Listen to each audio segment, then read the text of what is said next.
You can listen to The Professional Left on iTunes, Stitcher Radio, or at our website, proleftpod.com, where you can also contribute to this podcast.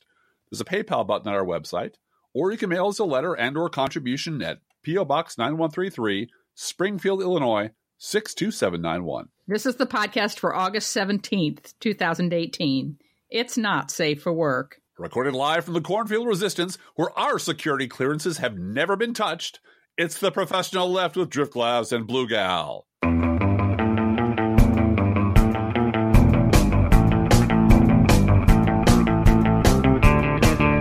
Did you notice Jeanine Pirro? Nope. On her Twitter stream suggesting it's time for Donald Trump to rescind Hillary Clinton's security clearances? See, you lost me with the words Jeanine Pirro. I knew I would. See, talking a little shop to our listeners, Blue Gal has the unenviable task of strapping herself into a hazmat suit every goddamn day and wading chin deep through the entire Republican shit sewer. Yep. To produce and edit and sculpt and shape articles for Crooks and Liars. And especially this week, because Carolee was on vacation. I hope if she's listening, because I think she probably will listen this weekend, I hope she's having a wonderful, wonderful break. She deserves it. She does. But it was quite a week without her. We miss her. Please come back. The boys and girls, and mostly girls, let's face it, at Crooks and Liars, who keep the place running, do an amazing job. I, on the other hand, as a blogger who does have, I do have a byline there, and I do get linked to other places, but I don't write content for Crooks and Liars. Right. I have the freedom to pick whatever the hell I want. Right.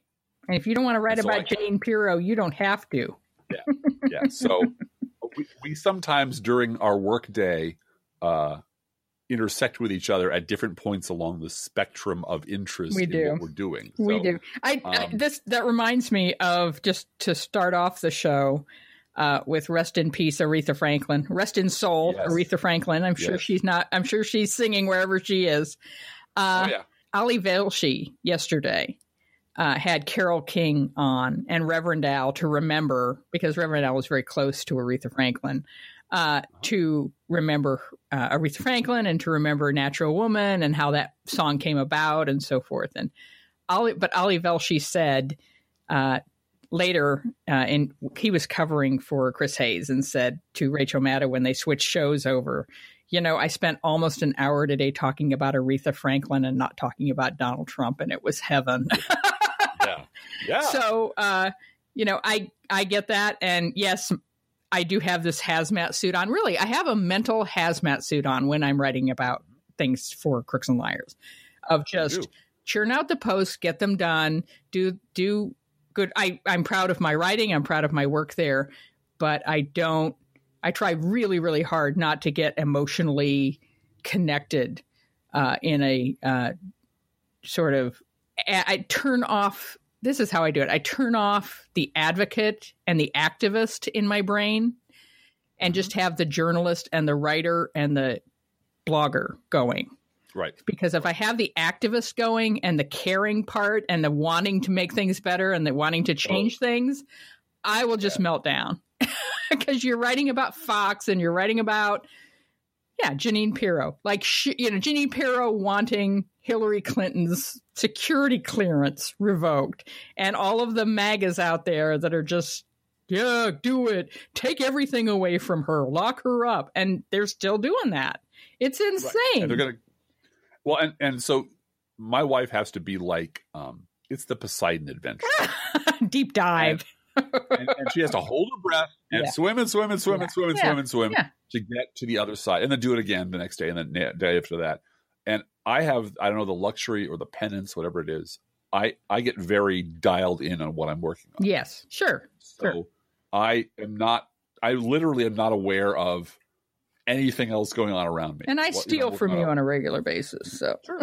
Well, you can't steal from me, honey, because A, we're married, and by the way, this is our anniversary show. Really, our wedding anniversary is this Sunday, and we are spending it driving Junior Dude back to college. So we will be in the car by ourselves on the way back, listening to something. I probably will be listening to the David Korn book on the way home, or maybe some science fiction or something. Yeah.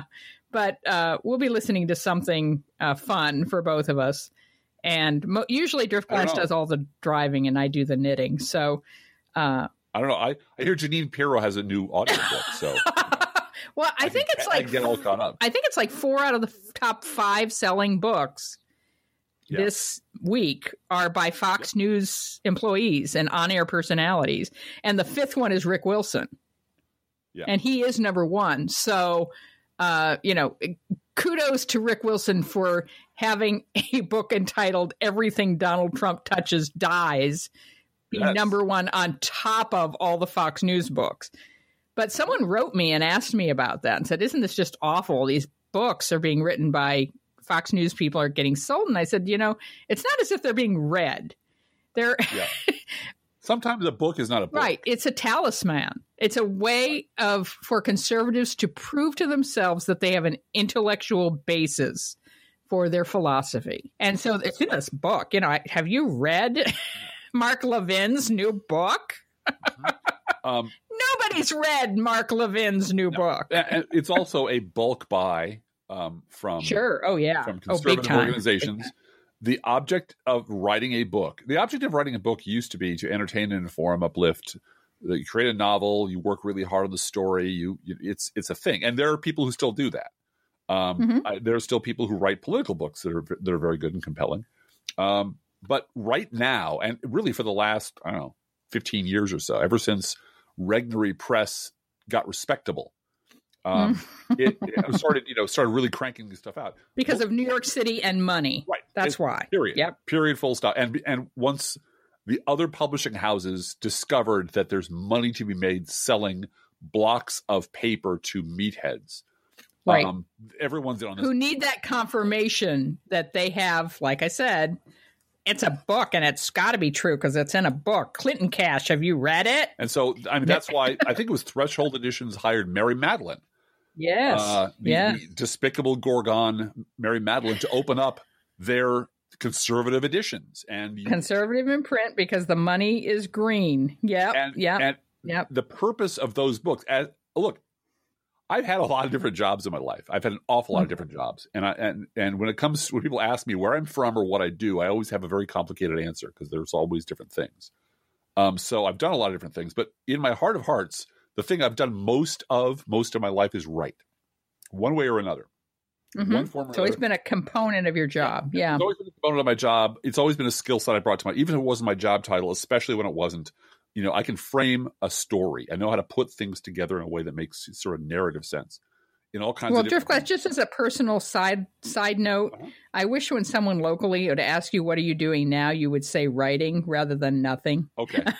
That's I'm researching. I'm doing research for all my writing. Yeah. Well, and then they ask, what do you write? And and that answer can be complicated depending on who you're talking to. Everything's complicated. But I respect the craft of writing. I really do. And I respect a good story. And what is being produced on the right is they're not books in any sense of the word other than they occupy the same physical spaces as a book. They're fetish objects. Yes, to be purchased by people to put on their shelf to say, see, that's my tribe, and I'm with her or him, and they're my people. And by the same token, to get money, put money into the pockets of people who shouldn't be employed doing anything other than selling me hot apple pies at McDonald's. And most importantly, to provide a vehicle by which you can drive yourself onto a panel discussion or a newspaper column, et cetera, because every one of them says author of, writer of, et cetera. But the best-selling book. Yeah. Author of the best-selling book. Yes. So it is, there is I'm not taking anything away from people who write good books who end up making bestsellers and make a great living at it. J.K. Rowling has my respect forever and ever. Margaret Atwood as well. But that's not what these are. And really, it's one more thing that the right has taken, an institution like the Free Press, like Fair and Balanced News, like every other institution in this country has been infected and hollowed out and replaced with a replicant that bears no resemblance to its original intent, that the right says, see, we got one of those too. Look, we got Paris Denard. We have black people. Look, we had Andrew Sullivan. We have gay people. Look, we have books. We have magazines. We have our own religion. We have our own TV station. We're a separate reality altogether. And we maintain the illusion of factual reality by putting in place props that liberal reality, that real reality has in place, that aren't props for us at all. That's how we live. But they have aped our reality and replicated it right down to the, except nothing's edible. Right. Nothing's readable or edible or functional. It doesn't work. It just looks like our reality. Right. It's a movie prop. Right. Anyway, I got way the hell off on a tangent. We did. We got way off our subject because we have new sponsors. We said farewell last week to Crocs. I've had people sending me pictures of their Crocs this week to say farewell. They're vintage now. And they're vintage now. That's right. Mm-hmm. But we have new sponsors, Driftglass, this week. We've been working hard. Our advertising kitties have been working hard and getting these new advertisers on board. So the first one is our new fake sponsor, Mary MAGA Delete. Yay. Yay. Yes. Does your embarrassing voter history smell of Trump rally? Do you suspect you'll need to throw away your MAGA hat and all of your opinions before it becomes obvious that Trump conned you into voting for him? It's time to register early for a cleansing social media baptism from Mary MAGA Delete. Before the mob shows up at your door to stone you dead for being caught in the very act of being a Trump supporter, Mary MAGA Delete will scrub your social media accounts, refresh your wardrobe by removing all traces of Trump That Bitch t-shirts, and even check your Twitter feed for those times you actually endorsed treason against the United States of America. You'll face your family and community with the assertion that you're a born-again political virgin, an independent, constitutional conservative who never liked the tweeting, and your friends and neighbors won't find a single stone on Google to cast at you. Warning, Mary MAGA Delete is not responsible for family videos of you on Thanksgiving. Mary MAGA Delete, go and sin no more. Until the next time. And you can also visit Mary MAGA Delete's pundit division, Contrarian Opinions Limited. Do you want to break into the world of big-time professional punditing, but your ideas are too lucid and too rational? Let the vocabulary professionals at Contrary Opinions Limited teach you the tricks of the trade by showing you how to completely reverse your well-thought-out opinions and remarket your now ludicrous opinions as edgy, outside-the-box thinking. Contrarian Opinions Limited, because just maybe Barack Obama was the real racist. Yeah. Yeah. Yeah, that's that outside of the box thinking. You're right. And that was from the story this week, straight out of the ripped from the pages, actually not ripped from the pages of the New York Times, ripped from the rejection pile of the New York Times. And this is Marissa Cabas, who shared her rejection letter from the New York Times on Twitter under the hashtag your rejections, right? I mean, there was this hashtag out there about share your rejection. Tell us about her particular rejection letter that she received from the New York Times itself, correct? Well, yeah, she did. She's a writer, a real human such as myself, and such as yourself. And she did what people do, submitted her writing for their consideration, presumably in such a way that it would make sense because they addressed her directly. And she got a really enthusiastic and supportive. That's the part that makes me cringe, is that she got this real enthusiastic. We'd love to have you on the team, but did you consider maybe completely reversing your opinion and taking the opposite position? It was about Doug Jones, and Doug Jones basically wanting to give a Democrat from Alabama who beat Roy Moore, wanting to give him a pass on his willingness to give Donald Trump a pass on his sexual predation, which is pretty horrifying. So, yeah. But they told her that they'd love to work with you and they're confident we'll find a good subject, but this just feels too predictable. Something to keep in mind as you pitch me. So this is to a person. I'm not sure who this is from. We have enough people on board here, Roxane Gay, Lindy West, Michelle Goldberg, etc., that can deliver the progressive take on something like this quickly. So try to think more counterintuitively. God. And it goes on to say, basically, what you should try is reversing your opinion and then send us that, because we don't give a shit what we publish. We just have to make sure both sides are represented. Every box is checked. Yeah. And it really is just, it's that moment when Harlan Ellison grabs the TV producer by the lapels and lifts him off his chair and says, "You fucking want me to do what now?" And throws him through a door. Because the person who has economic control over whether or not you will be published has absolutely no business in that position. Because they're stocking a grocery shelf. And we have too many tomatoes, but not enough bananas. So I know you came in with a tomato and you have a tomato farm and we love tomatoes, but we're short on bananas this week. Could you consider making your tomato into a banana so we can sell it? Except, of course, instead of a banana, it's a toxic shit pile of bad opinions that we have to shovel out the door, because if we don't, Nazis will egg our house. So I just looked at that and shook my head and said, yeah, for someone who lives in the cornfield and writes sort of for myself on a little blog, the ability to deduce how newspapers make their decisions is limited by insider knowledge. And every time I get a little glimpse behind the curtain, I go, yep, of course that's the way it works. Yep. It couldn't work. There's no way it could work any other way.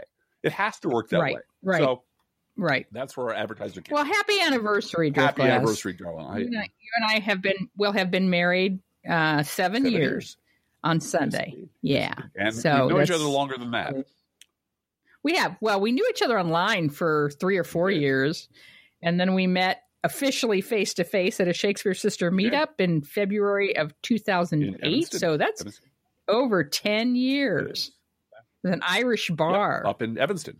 An Irish bar. Up in Evanston. Yeah. I was visiting Chicago from Birmingham, Alabama, and we finally got to meet face-to-face. And I,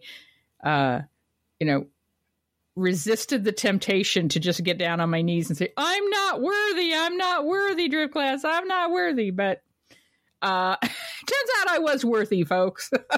I do want to have a brief aside. I'll put this up on our links. This is not on our notes anywhere. It's not a surprise. There will be no pop quiz. But you mentioned our brand new sponsor. The good people who will wipe away your Twitter history, your social media history. Mary Magadelete. Magadelete, yes. This story is from the LA Times. It's one of those Trump voters stories, what I call magical ruralism. And it's about soybean farmers and father and son, and how, it's these Trump farmers are worried about this. And you dial right down to the bottom there. And it's a father and son, and the son is saying, "This is going to hurt us, this soybean tariff, but the beans have to go somewhere." So he's pretty confident they're going to make their money back. Don't worry about it. And this is a direct quote. I don't like Trump's persona necessarily, but he's getting things done. The economy is going well. Industry is growing. Stock market is good. And here's the money quote. I don't like all his tweets. He's kind of crude. But I'd rather have a person say what he thinks than what he's supposed to say and then lie through his teeth. And his father says, you don't think Trump lies to us? And his son says, they all lie. Oh, every side. Right there. That's going to be, he's going to walk that shit back once he loses the fucking family farm. And he's going to stick to, I never really supported him. I didn't like the tweets. Everybody lies. I'm an independent. Right. Make a book on it. They're everywhere, folks. They're your neighbors. They're your friends. They're people that you know at work. And this is how they're going to do. They're going to. Well, let's hope they are so demoralized by losing, because this is what I've been told over and over again, which is as soon as it's clear that the hashtag winning isn't working anymore for Trump, and that's already started, I think, about 6 months ago. The polish is off the shoe on this one. The peel off is going to be all but that 21%, cult member. Yeah. And everybody's going to be an independent. And Well, we know who these people are. Hopefully they won't. Hopefully they'll stay home. You know, if their alternative is voting Republican, hopefully they'll stay home. Hey, Drip Class, I've got breaking news. Yeah. Judge Ellis in the Paul Manafort trial has revealed that he has been threatened. So keep him in your thoughts. He never goes anywhere without the protection of marshals, but that's a scary thing. Yeah. It's not a surprising thing, but that's a scary thing. He also adds that he will not unseal the names of jurors for their own safety. Well, we're living in really terrifying times. Do you remember? And I'm going to try to pull this up while we're talking. Do you remember way back during the Bush administration? Things called Justice Sundays. Oh yeah, yeah. And it was those black robe terrorists who were liberal judges. And I can't remember who it was. I believe it was a senator. I believe it was a senator from Arizona. I'm not sure which one. I don't want to pick on him, and I don't want to do the research on the fly. But who blamed courtroom shootings on liberal judges. Yep. The anger over activist liberal judges. Because that's immediately where their mind goes. You mean a state senator. You don't mean McCain. No, I think an actual U.S. Republican senator. Well, that would be if it was a senator from Arizona, that would be Jeff Flake or John McCain. Before Flake. Before Flake. Okay. Flake. I'm not sure. So put that down with an asterisk. I will look it up later and I'll throw it in our links. But the idea of whenever anything like this happens, the immediate go-to position is, well, liberal activist judges. Right. What do you expect? I mean, the good people of America are so outraged by this. And it's also a reminder that there existed a Republican administration before the fucking Trump administration. Absolutely. And they want to take away your health care.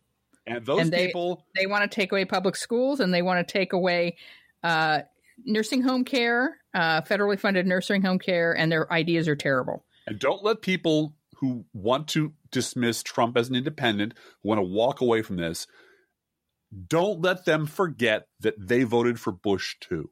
Yep. And they believe Barack Obama was a Kenyan usurper and his wife was a welfare mooch. And they're never let them live that shit down. Don't let them pretend that history began 6 months ago. Right. Because once they do that, you lose any hope of saving this country. You lose all arguments and everything becomes pointless because you're arguing with thin air. Romney's going to win in a landslide, Drift Glass. Sure. Which one? Hey, let's do a news roundup. It's been a very busy week. All right. Trump admitted that he revoked John Brennan's security clearance because of his role in the Russia investigation, because why the fuck not? Sure, why wouldn't he? Rudy Giuliani, you remember him, Rudy Giuliani, former mayor of New York? He's been on the news a lot recently. Said that he and Trump's legal team are prepared to fight a potential presidential subpoena all the way to the Supreme Court. Because that's what innocent people do. They refuse to submit to a subpoena, which is absolutely standard issue paper for anyone asking anyone to testify. But it is so obvious that these people are so guilty that, they'll fight it all the way to the Supreme Court. And hopefully they'll slot in one more judge there who believes, of course, that presidents are above the law. And that's why he was selected for that position. And because the Heritage Foundation wants him. Yep. Yeah.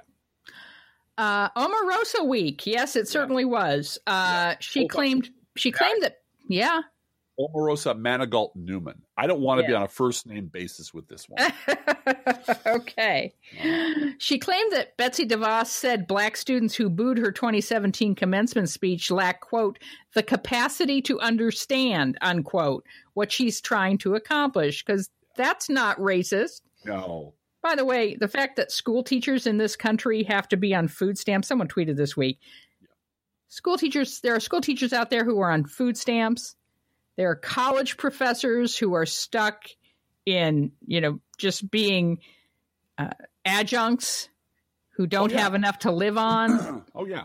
And yet Betsy DeVos and her family own multiple yachts. Yes. And she has bought the Secretary of Education job. Yeah. That's a problem. And breaking news today, Donald Trump is seriously considering privatizing the Afghan war. Yes. And handing her brother, Eric Prince, notorious mass murderer, really, you can say, or leader of a mercenary army that has killed lots and lots of civilians, handing them the job of Iraq, of taking care of the Afghan situation. Yeah, guess what? There's not going to be any money coming out of the Democratic Congress in 2019 for that to happen. So, but sounds a lot like it sounds a lot like to me, since he is also a witness in the Trump-Russia investigation. Oh yeah, it's a payoff. It's a payoff. Absolutely, he's paying off people he can pay off, and he's silencing people or punishing people who he can't pay off. Yeah, that the money that Mrs. Manigault Newman was offered is what's called in the trade, in the Trump world, hooker go away money. Hooker, $1,500 a month. No, $15,000 a month. $15,000 a month, which adds up to awfully close to what Stormy Daniels was offered, and awfully close to what a lot of other people were allegedly offered. I remember when me and my 3 kids made that in a year, 2008. Yep. That was our income for the year. Well, and I still remember I used to teach at Columbia College, and I used to have other jobs there too. And there were professors who would come down from Milwaukee. Yeah, right. And camp out at a cheap motel and teach in a circuit at 3 different universities for most of the week and then go back home, because that's the only way they could afford to do what they loved and teach and live, keep a roof over their head. So, and probably didn't have health insurance because they were working at multiple university. No. Yeah. Once they might have it now. When I was there was a desperate attempt to create an adjunct professor part-time faculty union. Mm-hmm. I hope that they got lucky. I still have my union card, by the way, from them, which makes me kind of proud. Let's finish up Ms. Newman. Secretly taped John Kelly firing her in December in the Situation Room, as well as a phone call she had with Trump after she was fired. She claimed Trump called Trump Jr. a, quote, fuck up. Well, who doesn't call him that? I know who doesn't. Kimberly doesn't. She calls him Junior Mint. Yeah. I still call him a fuck up. After he released all of his emails about the Trump Tower meeting via Twitter. Dad, I did something smart. Guess what I did? Oh, Jesus Christ. What did you do? And Omarosa Newman was also called wacky, not smart, crazed, crying lowlife, and, quote, a dog, unquote, by Donald Trump on Twitter. And the jewel in that pile of shit, and it's all pile, because there's a lot of other things that are sort of flying below the radar, like this Betsy DeVos thing. The jewel was not just that she recorded the phone call she got from Donald Trump, but that Donald Trump was such an absolutely cowardly whipped loser on the phone. Lying to her, and I didn't even know. Yeah. What he says is, well, they've got a whole big operation over there. Yep. Dude, they work for you. No, he's president of the United States of America, so to speak. Yes, he's still got the petty, bigoted, small-minded, rotting brain of Archie Bunker.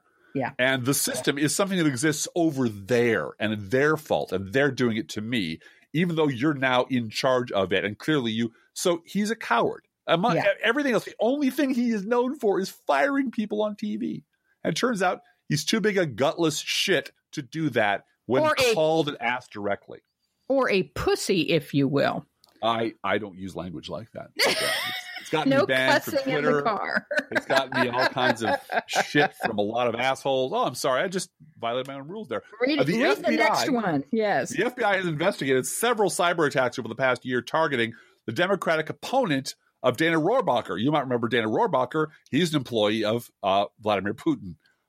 He's widely seen as the most pro-Russia, pro-Putin member of Congress who's voted against Russian sanctions and has been warned by the FBI, that Moscow was trying to recruit him as an asset. And they said, that ship sailed. Right.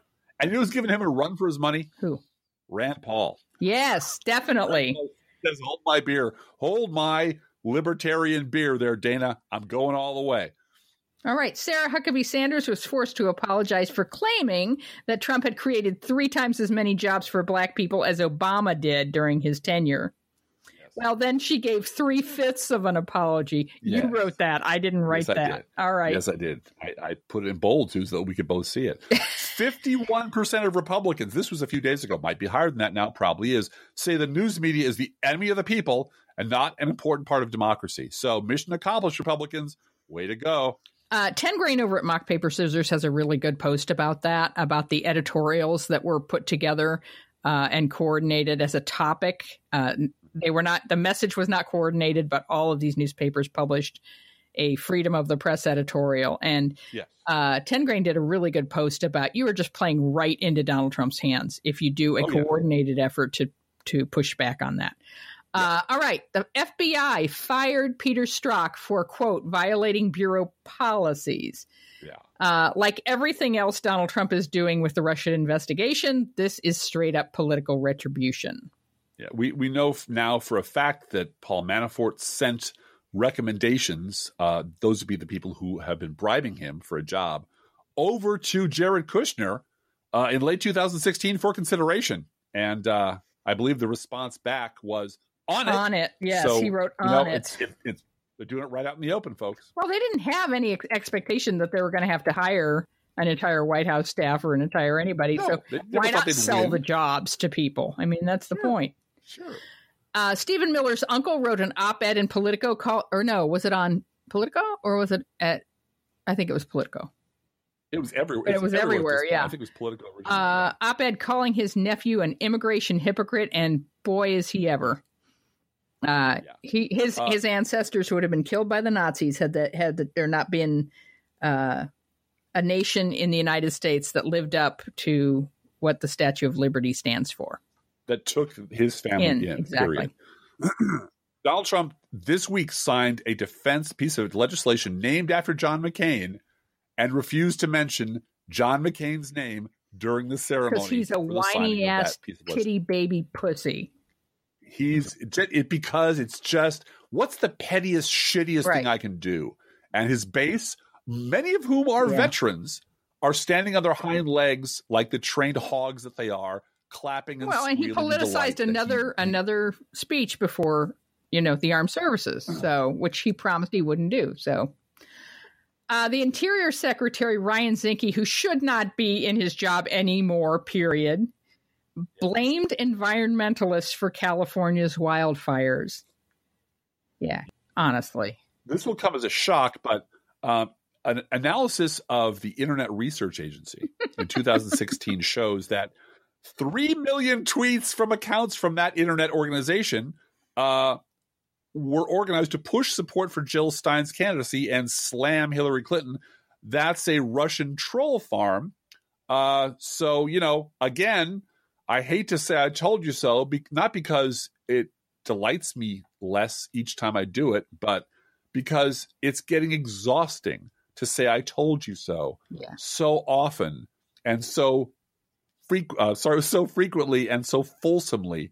Every time this happens, I swear to God, this is just becoming exhausting. This is actually where I'm standing with the Never Trumpers a year from now.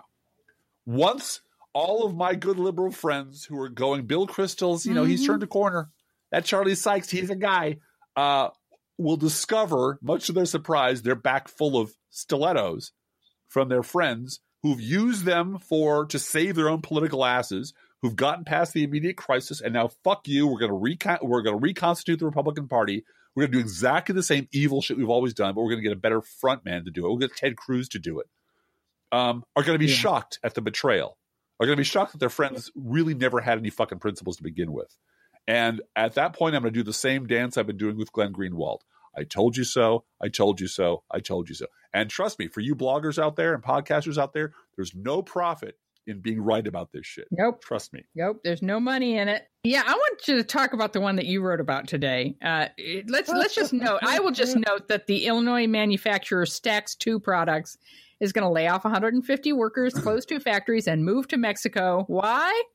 Because of Trump's steel tariffs. Local news, local paper. 150 American jobs gone.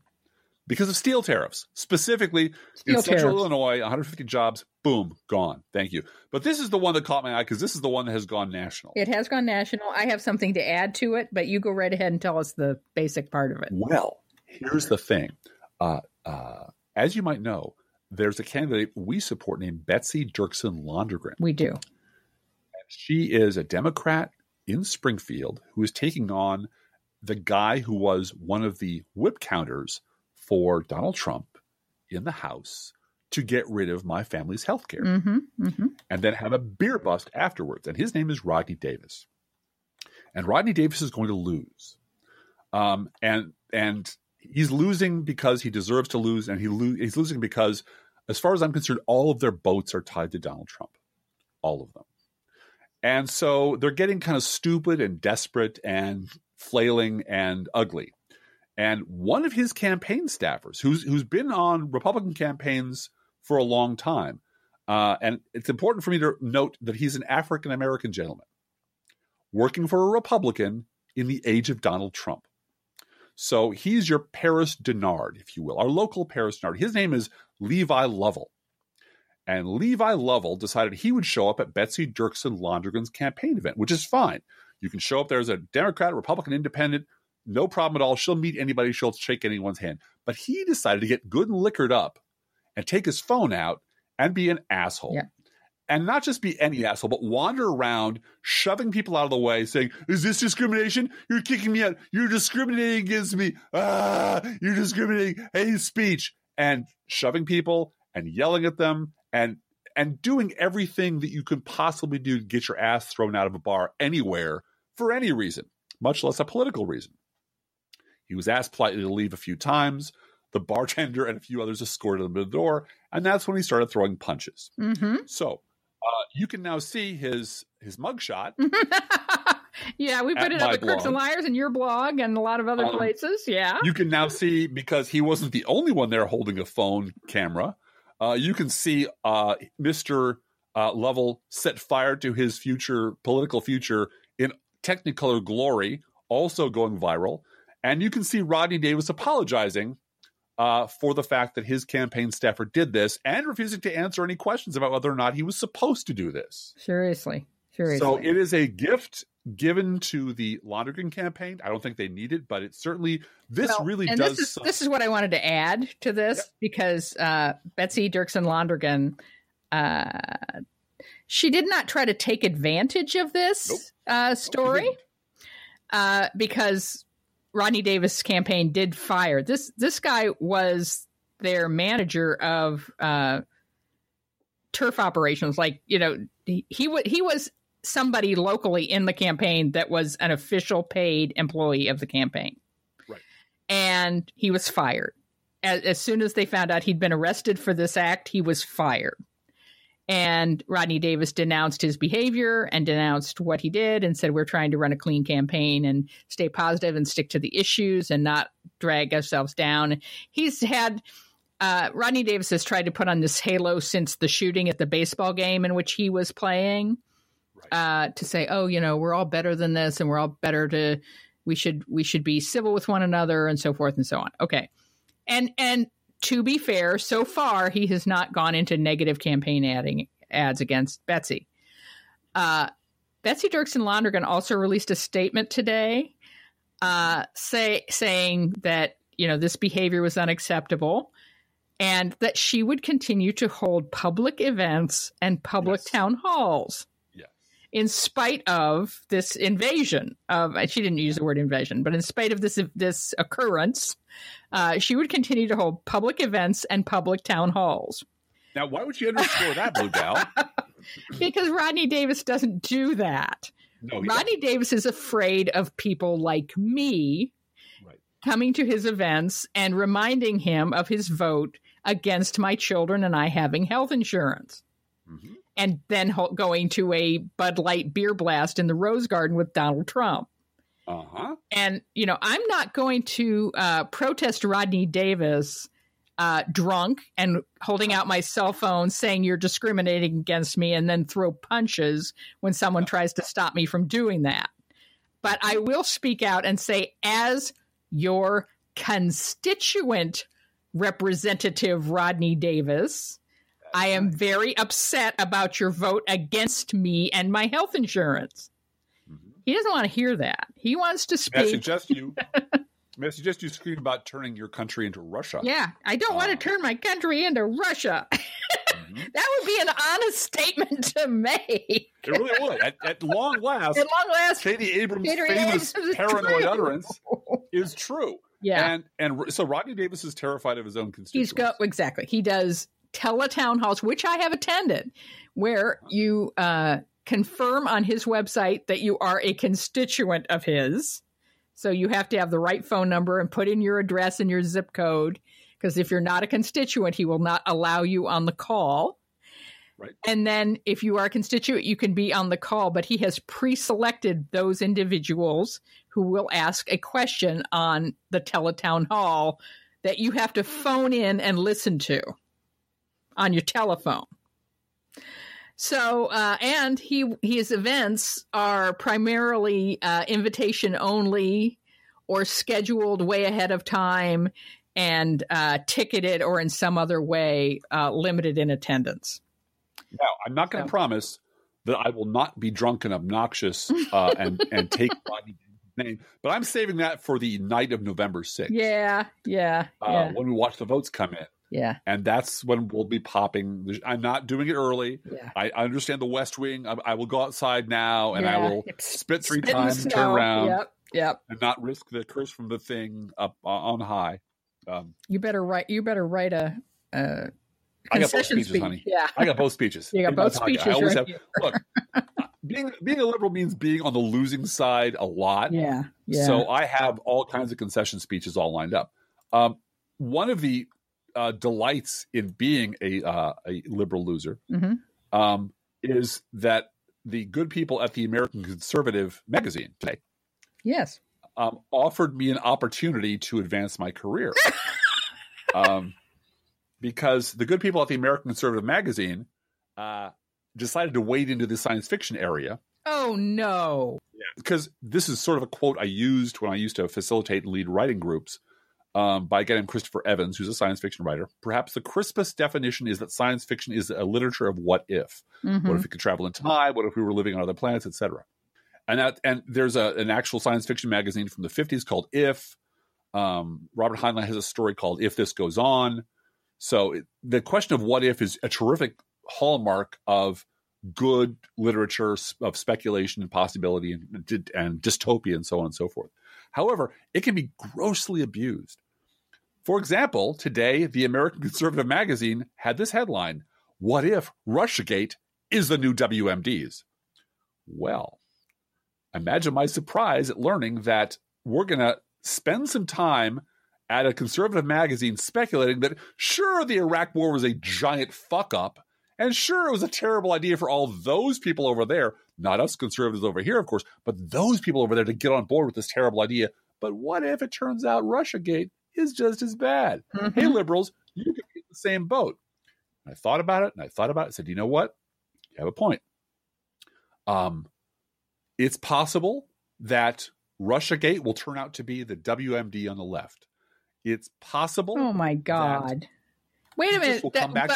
Wait. The WMD on the left. Aren't you kind of like indicting yourself at that point? As what? As the party of WMDs that you went along with the lie with George W. Bush and reelected him? This is the Republican detachment disorder. It wasn't me. It wasn't Charlie Sykes. It wasn't Rick Wilson. It wasn't Joe Scarborough. There's another conservative movement over there, Blue Gal. Yeah, and all of them supported reelecting George W. Bush. Those dumbasses were all down with this, but we hover in sort of an orbital platform above reality and above history and above consequences, where we can say, wasn't it silly for those on the right to believe this bullshit? But you know what? Those on the left might turn out that they're just as silly. And we should really think about that. I thought about the 5 guilty pleas that Robert Mueller's gotten already. Yeah. Well, I thought, you know what? Am I man enough? Am I man enough to accept the same kind of professional sanctions that were meted out? Absolutely. To the Iraq war pimps after the Bush administration collapsed? Yes, I am. Yes, I am. Betcha. God damn it. If I'm wrong, then let me be a respected TV pundit for the rest of my life. Absolutely, for the rest of my life. Let me have a New York Times column for the rest of my fucking life. Let me be in the Washington Post and the Wall Street Journal. Let me have a book tour and a lecture tour. Let me have my own syndicated national newspaper column, my own fucking radio show. Sure, I am man enough to take the responsibility for, if this turns out to be as wrong as the WMD shit was, I will take exactly the same consequences that all of those Iraq war pimps were handed out by the media. Thank you very much, ladies and gentlemen. Hey, there you go. I want to talk for a moment about the Catholic Church. Yeah. This horrible report came out about the Catholic Church having an actual playbook on how to cover up for priest sexual abuses. The FBI released this report. What is clear to a lot of people who've been commenting on this, not just me, is that you can't gradually wait for the Catholic Church to reform. No. And there are other institutions that, yes, have this problem and need correcting, but the one that we're talking about right now is the Catholic Church. There are a couple of people who are predictably continuing to try to defend the Catholic Church when the Vatican is no longer doing so. Yeah. One is this conservative guy named Matt Walsh, who got a brilliant takedown on Twitter. I did want to share this. Conservative Matt Walsh said, homosexuals have committed over 80% of the abuse in the Catholic Church. That is an empirical fact, and it is not really up for debate. And trial lawyer Max Kennerly retweeted that and said, yes, by your logic, Catholics have committed 100% of the abuse in the Catholic Church. Yeah. Yeah. Oops. That is an empirical fact. So, yeah. And of course, the Catholic League, which is one person. Yeah. Bill, what's his name again? I can't remember his name It's not anymore. Bill Nye the Science Guy. It's the exact opposite of him. It's the opposite of him. And yes, there are other institutions that are having this kind of problem, but not to this extent and not for this length of time of an institutional protection of them, of abusers, while at the same time, putting priests in jail who steal from the till, right, showing that they do have a process by which they will correct a priest and remove a priest from office. They just won't do it if they're abusing a little kid. Bill Donahue. That's it. Mm-hmm. Thank you. You're welcome. And he's still trying to Sure. He's got a mailing list, and he's got a million suckers who will give him money. That's all you need in this life, honey. That's all you need. Catholic League actually went after their critics, and oh gosh, I can't talk about it anymore. Well, you know what? I can't talk about it anymore. They accuse their critics, I am not making this up, of venting like little boys. Yeah. What is wrong with you? This is in the same universe as tearing children out of their mother's arms. Right. What is wrong with you? Blaming them. Well, there's a piece of their soul that's missing. And that's really this is a we should do an entire podcast on this, actually, because it's a consequential problem.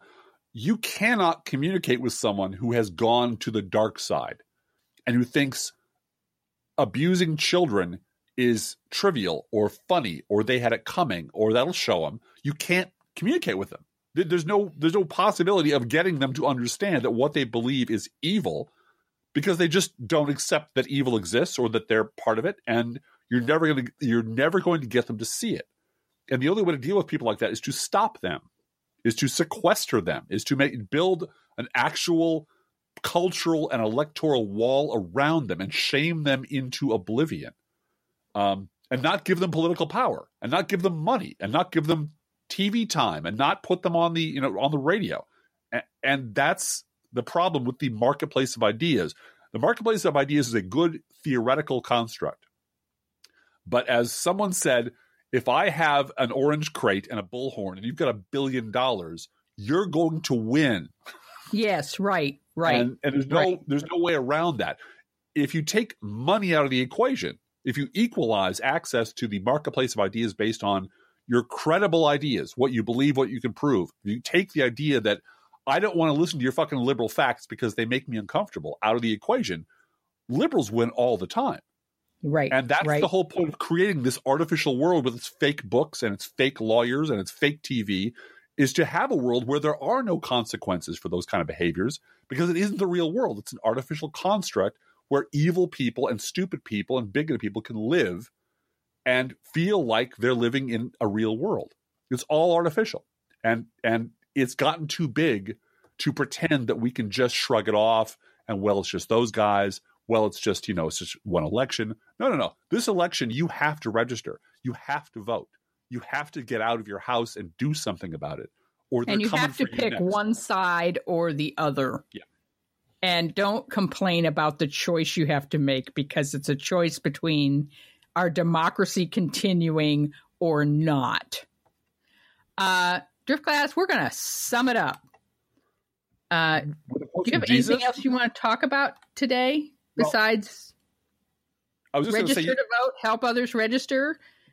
We are going to go to a volunteer meeting next Tuesday. It's 3 months until the election, and Tuesday night we're going to be at a volunteer meeting for Betsy Dirksen-Londrigan, our local challenger, Democratic challenger for the House of Representatives. We hope that you will find a House member to support, adopt a Democrat, and help get them elected. Even if you're in a safe blue district, find somebody else to help out.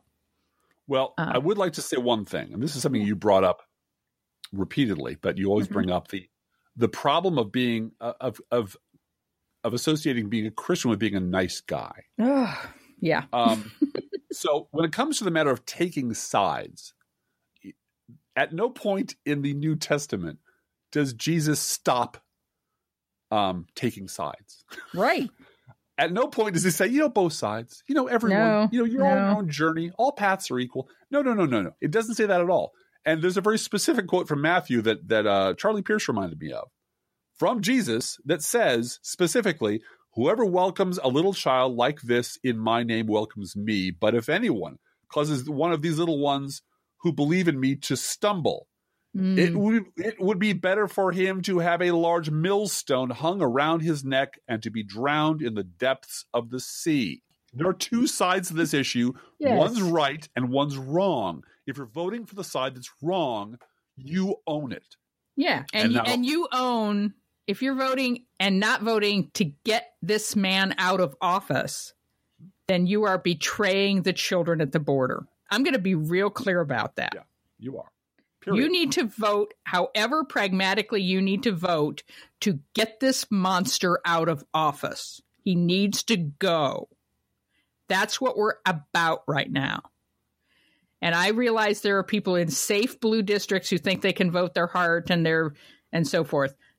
We don't have time for that right now. Yeah. No. And I do think there is one election where liberals can make a choice, and that's the New York governor's race. I was going to say, Cynthia Nixon did get the quote of the week. She did get the quote of the week this week. Andrew Cuomo put his boot right in his mouth with this America's not really all that great, right? Wow, his father was just trying so hard to try to make some sort of connection about improving lives of American people. And do you want to read the quote that Cynthia Nixon had? Well, he was up there just flailing around trying to say things that, he thought the audience liked to hear. I like kale. I like weed. Uber's great. Bicycles are wonderful. And he just was flailing. He was like, he has no idea what progressives actually care about. So he was just sort of flinging things out that he thought, I love card tricks. I love lamp. And it was that bad. It really was that bad. Yeah. And for this son of Mario Cuomo to be that fucking awful at being a politician is just, wow, that skipped the hell out of that generation, didn't it? But Cynthia Nixon, who knows how to land a punch, as someone said, I think this is just another example of Andrew Cuomo trying to figure out what a progressive sounds like and missing by a mile. Right. Which is perfect. Perfect. All right. Each week, we post to our Facebook page and website an internet kitty sent in by you, the listeners. This week, we have 2 internet kitties, Socks and Scooter, and they have the glowy eyes from the flash from the camera. Internet kitty power compels you to visit our Facebook page and website. Pew, pew, pew. Visit Socks and Scooter at our Facebook page and website. They are fantastic kitties. You can send your internet kitty to us at our email address, proleftpodcast@gmail.com, or you can also write to both of us. feel free to write us. Don't forget, letters that we receive this month will receive in exchange a Professional Left Both Sides Don't bumper sticker. Hooray. While supplies last. And we've got a big stack of them. Yeah. We have a summer job for youngest child. She gets to address envelopes. So I'm paying her to do that, a small amount. So feel free to write us. We love hearing from you. Be aware that if you write us at any of our addresses, we reserve the right to read your email or U.S. Postal Service. Go Postal Unions. Letter on the air. Unless you say otherwise, Driftglass, we got a letter from my old home stopping ground. This is from Akron, Ohio. I was born in Ravenna and raised in Kent. So Akron, Canton area, Portage County is where I was born and bred. And this letter is from a woman in Ohio who says, hiya. That's such an Ohio thing to say. Hiya. Okay, I miss July and the various celebrations despite good intentions. I believe celebrating you and the show should not be restricted to any birthday month or so-called milestone. That you are there as the cornfield resistance is good enough for me.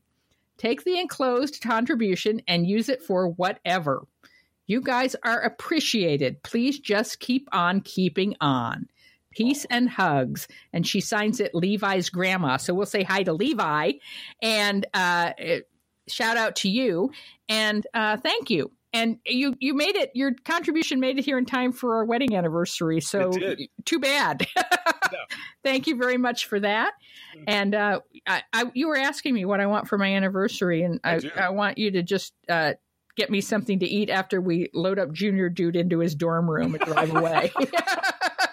If I may quote Homer Simpson, we're going for drive-through but doing it twice. Doing it twice. There you go. Don't forget our gourmet coffee guideline. If you can afford to buy an espresso-based beverage for yourself, buy one for us. This is not charity. This is our job. Approximately 1% of our listeners support this podcast with a contribution, and we would love to have you do that too. See our website, proleftpod.com, for details. We have PayPal, a postal address, Patreon, and a GoFundMe, all there at proleftpod.com. Please share our show on Facebook or Twitter or any other social media, and thank you so much for doing that. Hey, Driftglass, how are the Internet Kitties doing this week? You know what, Blue Gal? The Internet Kitties would gladly take $15,000 a month not to reveal shit about Donald Trump. Let's think about living. Let's think about loving. Let's think about the hooping and the hopping and the bopping and the loving, lovey-dovey. Let's forget about the whine and the crying, the shooting and the dying, and the fellow with a switchblade knife. Let's think about living. Let's think about life. The Professional Left podcast is recorded under a Creative Commons license. Copyright 2018, DGBG Productions Incorporated.